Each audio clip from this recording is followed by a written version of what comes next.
Saan ka man naroroon, mahal ko,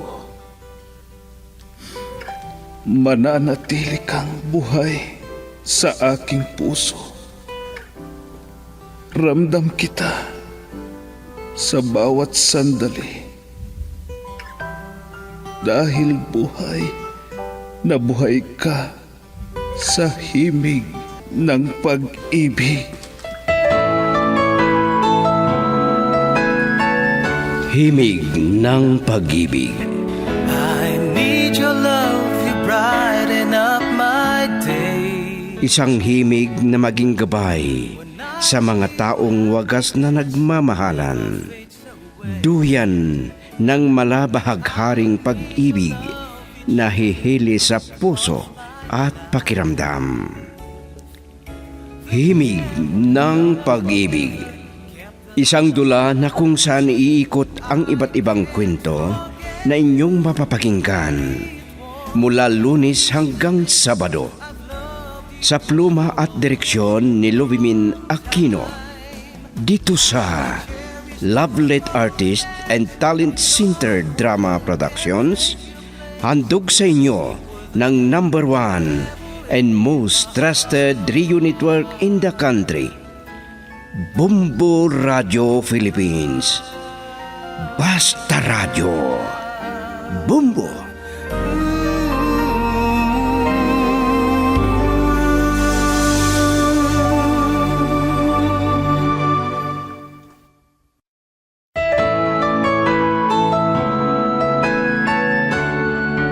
Ang nakaraan sa pagkakita ni Mang Sibyo kay Wancho, hindi napigilan ang galit nito sa kanya at nasampal nito.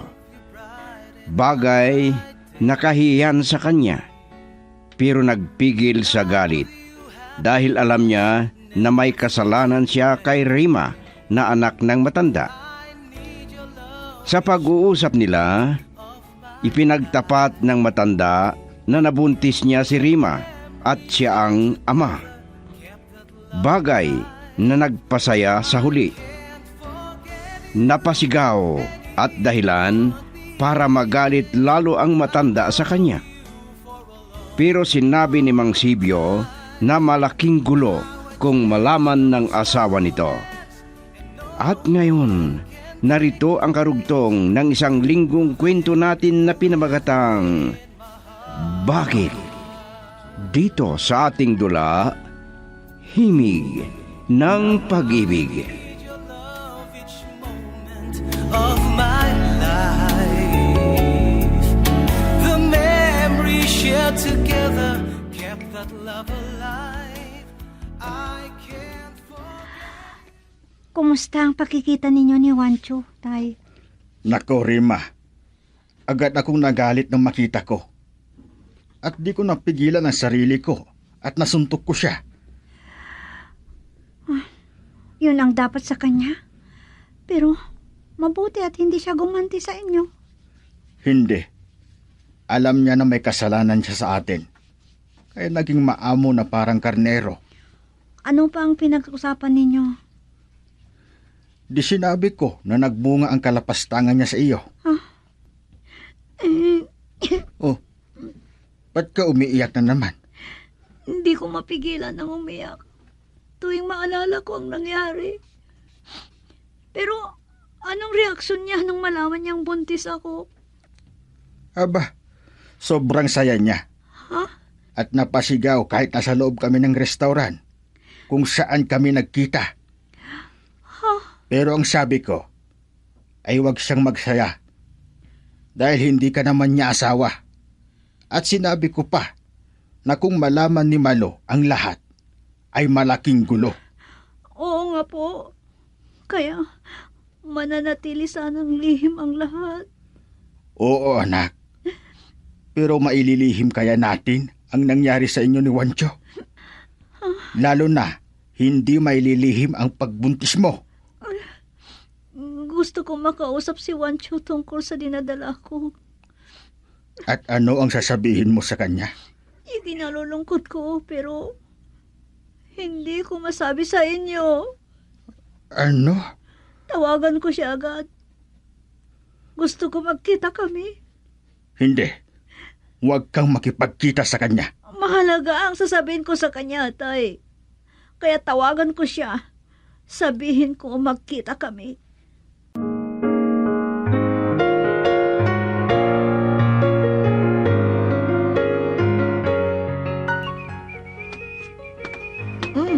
Wancho, masaya ka nga dumating. Saan ka ba galing? Huwag mo nang tanungin. Ang importante, masaya ako. Ano ang ikinasasaya mo? Huwag ka nang tanong ng tanong. Masama ba kung malaman ko kung ano ang nagpapasaya sa iyo? Iwanan mo na ako dito. Gusto kong mapag-isa. Sige, kung yan ang sabi mo. Aalis ako. At sana, maisipan mong sabihin kung bakit masaya ka. Sige, dyan ka na nga. Salamat. At umalis din siya. Isa na akong ama. May tatawag na sa akin ng daddy. Ang cellphone ko. Nagre-ring. Si Papa. Hello, Papa. Oh. Salamat at sinagot mo rin ang tawag ko, Wancho. Papa? Tumawag ako dahil gusto kong sabihin sa iyo na pupunta ako dyan para magkaliwanagan tayo. Papa, kung ano man ang away natin nung nakaraang araw, kalimutan na ninyo. Walang hiya. Ang gusto mong sabihin, basta ko nalang kalimutan ang pagkabilanggo ko, ganun ba? Kayo rin naman ang gumawa ng dahilan, di ba? Ano? Walang hiya. Huwag nyo sanang sirain ang pagsasaya ko ngayong araw. Sige, bye. Pasensya na lang kayo kung pinatay ko ang cellphone ko.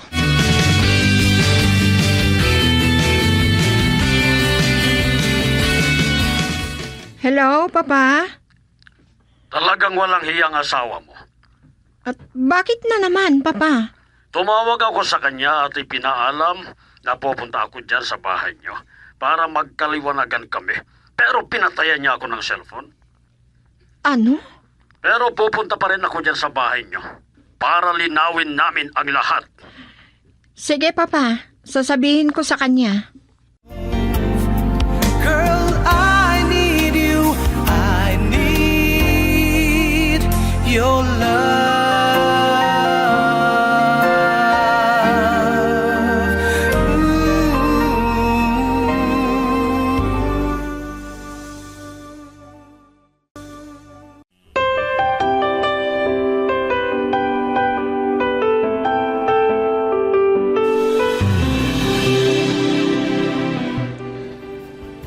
Sana naman matawagan ko si Wancho.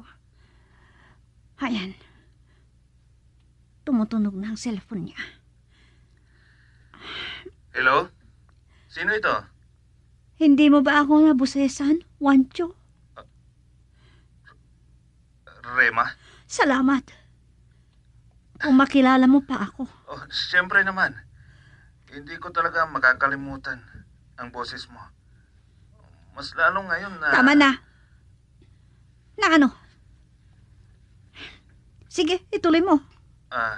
Hindi na. Baka umiyak ka na naman. Oo nga pala. Ano pala ang sasabihin mo? Bakit ka tumawag? Tumawag ako. Dahil gusto kong magkita tayo. Ano? Gusto mo na magkita tayo? Bakit?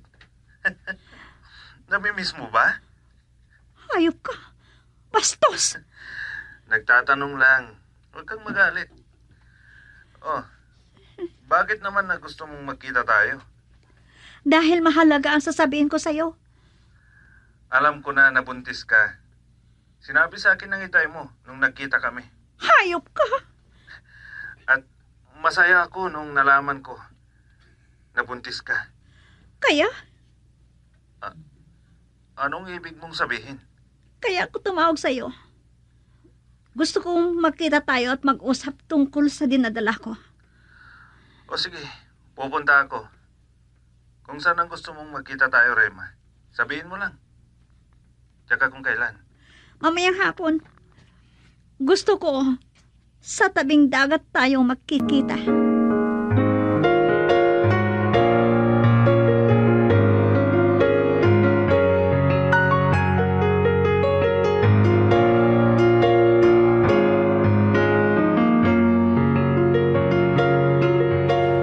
Maghaharap din kami ng walang hiyang manugang ko.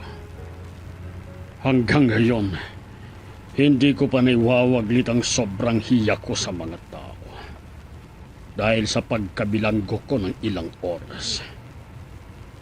Hindi sana ako nabilanggo at napahiya kung hindi nagsumbong si Wancho sa mga pulis. Bilisan kong magpatakbo para makarating ako sa bahay nila Wancho.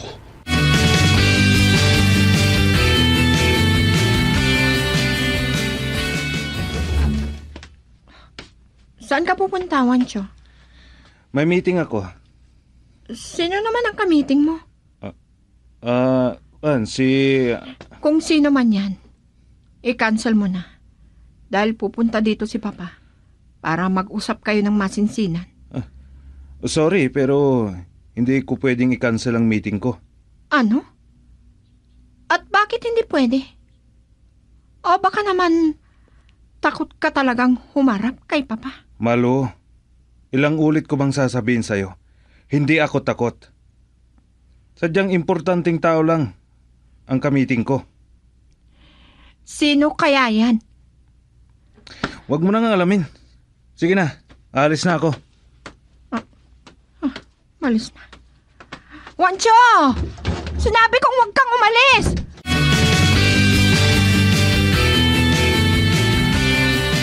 Talagang sinadya niyang galitin ako. Sinabi ko na nga sa kanya na pupunta ako dito sa bahay niyo, pero anong ginawa niya? Umalis? May ka-meeting daw siya, Papa. Kaya hindi ko napigilan. Mas importante ba ang taong kamiting niya kesa malutas at maayos ang gusot naming dalawa? Pasensya na kayo, Papa. O kaya talagang iniiwasan ako ng asawa mo, Malo? Dahil takot sa kasalanan niya sa akin. Hindi ko alam. Pero sabi naman niya na hindi siya takot sa inyo. At ang sabi pa niya, kahit na... Na ano? Oh, bakit hindi mo ituloy? Ano ang sinabi niya? Hindi na, Papa. Baka magalit na naman kayo. Sabihin mo kung ano ang sinabi niya. Sabihin mo! Huwag naman kayong sumigaw ng ganyan, Papa. Ano ba ang sinabi sa akin ni Wancho na kontra sa akin, ha, Malo? Juan, sabi niya, hindi siya takot sa inyo. Kahit na magpatayan daw kayo, Papa. Ano? Walang hiya talaga. Ha, pag nagkita kami, hindi ko alam kung ano ang magagawa ko sa kanya. Huwag, Papa. Ayaw kong mapatay ninyo ang asawa ko.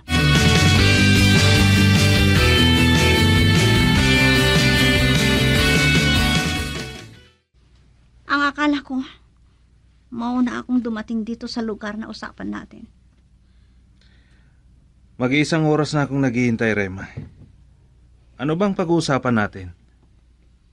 Ang tungkol dito, sa dinadala ko.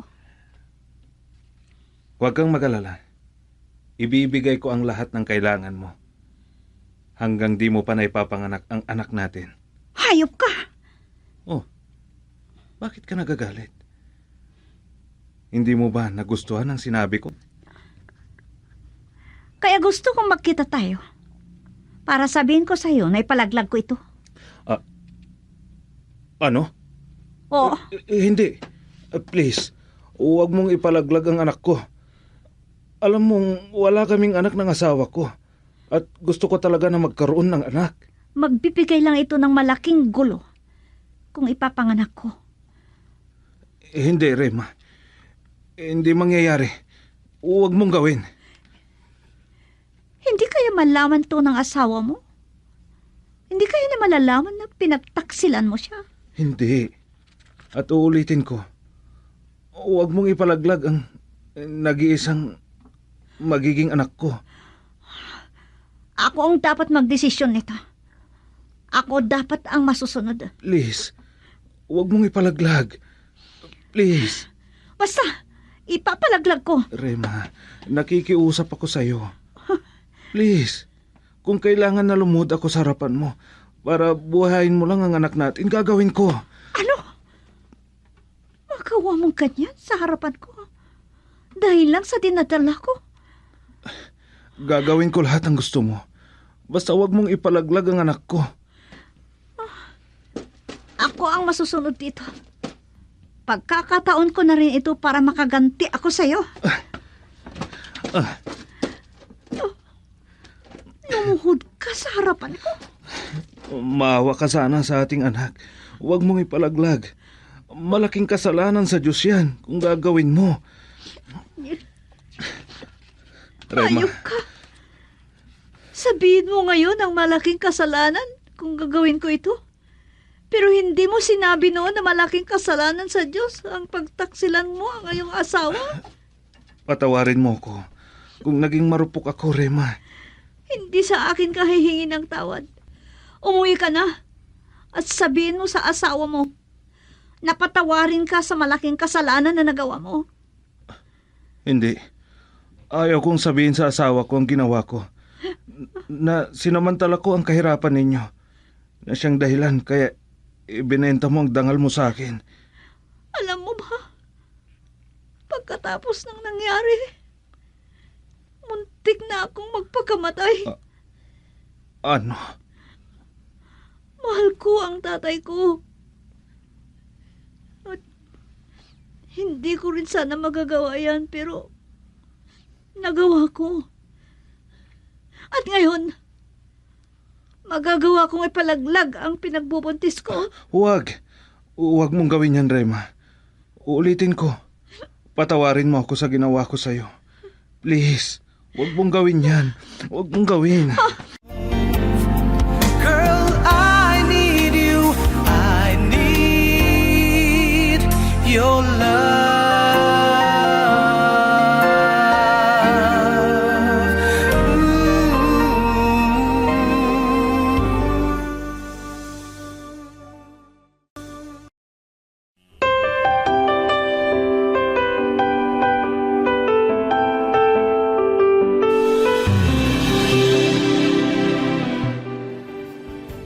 Hindi ko na mahintay si Juancho. Sa ibang araw na lang ako pupunta rito. Papa, kalimutan na ninyo ang alitan ninyo ng asawa ko. Talagang hindi ko makalimutan. Dahil napahiya ako sa mga kaibigan ko. Papa, Babalik ako. At hindi ko ipapaalam na pupunta ako dito. Para masakote ko ang asawa mo. sige, kayong bahala, Papa. Pagsabihan mo yung asawa mo, ha? At baka sakali na pupunta doon sa bahay at humingi ng kapatawaran sa akin. Baka sakali mapatawad ko pa siya. Sige, Papa. Hayaan ninyo. At pagsasabihan ko pagdating niya.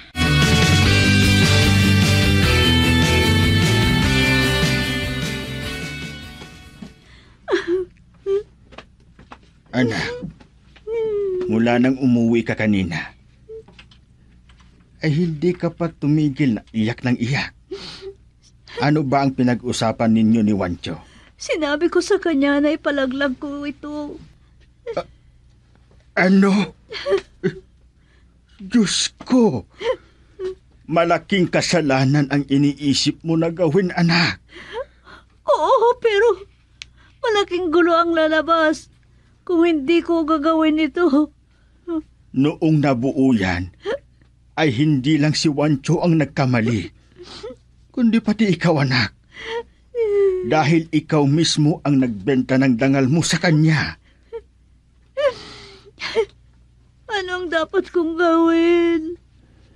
Hindi malulutas ang mali sa pamamagitan ng ibang mali, anak.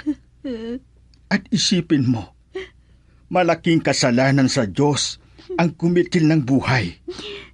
Oo nga po, pero ano na lang ang sasabihin ng mga kapitbahay natin?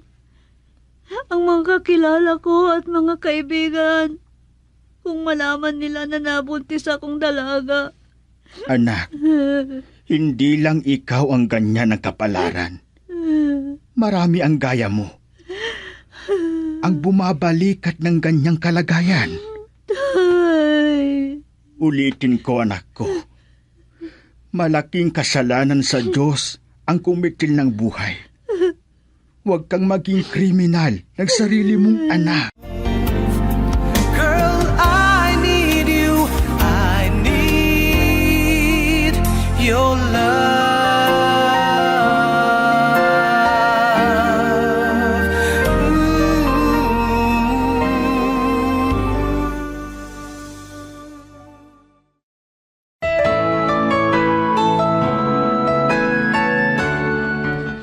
Ano pa ang mga susunod na mangyayari? Mga kaibigan, pakinggan bukas ang karugtong ng isang linggong kasaysayan na ating pinamagatang Bakit? Dito sa ating dula, Himig ng Pag-ibig. Mula sa Lovelet Artist and Talent Center Drama Productions, inihahandog sa inyo ng #1 and most trusted radio network in the country, Bombo Radio Philippines. Basta Radio. Bombo. Won't be easy. I've loved you for a long